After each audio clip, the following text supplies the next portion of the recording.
நான் சொன்ன மாதிரியே நடந்துருச்சுங்க. திமுக அமைச்சர் பெரியசாமி அவர்கள் தளபதி விஜயும் சரி, சீமானண்ணன் பத்தி ஒரு விஷயத்த சொல்லியிருக்காரு. அது நாம தான் சண்டை போட்டுட்டு இருக்கிறோமே. தளபதி விஜய் பத்தி திட்டுறதும், இந்த தளபதி விஜய் தொண்டர்கள் வந்து சீமானண்ணனை திட்டுறதும் இப்படி வந்து காலம்புறம் நடந்துகிட்டு இருக்குது.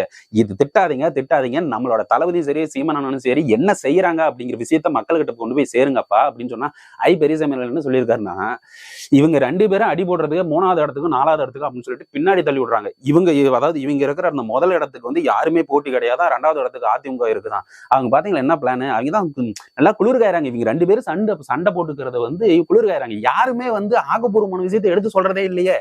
தளபதி விஜய் வந்து இங்க வந்து இந்த இது பேசினாரு, இவ்வளவு விஷயத்தை எடுத்து சொன்னாரு, நீட்டு பத்தி சொன்னாரு, நம்ம மக்கள் நலன் சார்ந்த விஷயங்கள் எல்லாமே சொன்னாரு. அரியலூர் இருக்கிற பிரச்சனை வந்து அந்த ரயில்வே கேட் அமைக்கலன்னு சொன்னாங்க, முந்திரி சாகுபடி பத்தி சொன்னாங்க, சிமெண்ட் ஃபேக்டரி இருக்குது, மாசு கட்டுப்பாடு நடக்குது அப்படின்னு சொன்னாங்க. இது மாதிரி மக்கள் பிரச்சனைகளை போக்குவரத்துறை அமைச்சராக இருந்தும் போக்குவரத்து அவங்க சரியா இல்லை அப்படின்னு சொல்லிட்டு விஜய் அவர்கள் எடுத்து சொல்லியிருக்காரு. அதே மாதிரி சீமானண்ணன் வந்து சொல்லியிருக்காரு, முத்துராமலிங்க தேவர் வந்து சொன்ன விஷயங்கள் எல்லாம் இப்ப நடந்துகிட்டு இருக்குது. பிளாட் அதாவது விளைநிலங்கள் எல்லாம் வந்து கூறு போட்டு வித்துக்கிட்டு இருக்கிறாங்க. அன்னைக்கு தண்ணி இருக்கிற தண்ணி சாரி பால் விற்கிற பாக்கெட் மாதிரி தண்ணி எதிர்காலத்தில் விற்கும் அப்படின்னு முத்துராமலிங்க தேவர் சொன்ன விஷயத்தையும் சொல்லிட்டு இருக்காரு. வெளிநாட்டுக்காரன் அதாவது பீகார்காரன் வந்து இங்க வந்து விவசாய நிலத்துல வேலை செஞ்சுட்டு இருக்கிறான்.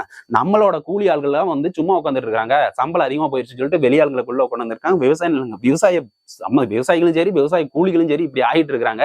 எதிர்காலத்துல நம்மளை ஆள போறது வடமாநிலம் தான் அப்படின்னு சொல்லி சீமானண்ணன் ஒரு பக்கம் சொல்லிட்டு இருக்காங்க. இது மாதிரி விஷயங்களை எடுத்து மக்கள்கிட்ட சொல்றதை விட்டுட்டு இவங்க வந்து இப்படி சொல்லிட்டாங்க, இவங்க வந்து அணில் குஞ்சுங்கிறாங்க, இவங்க வந்து தம்பிங்கிறாங்க, ஆமக்கரின்னு இப்படி சண்டை போட்டுட்டே இருந்தா அவங்க 3வது இடத்துக்கு தள்ளுவாங்க.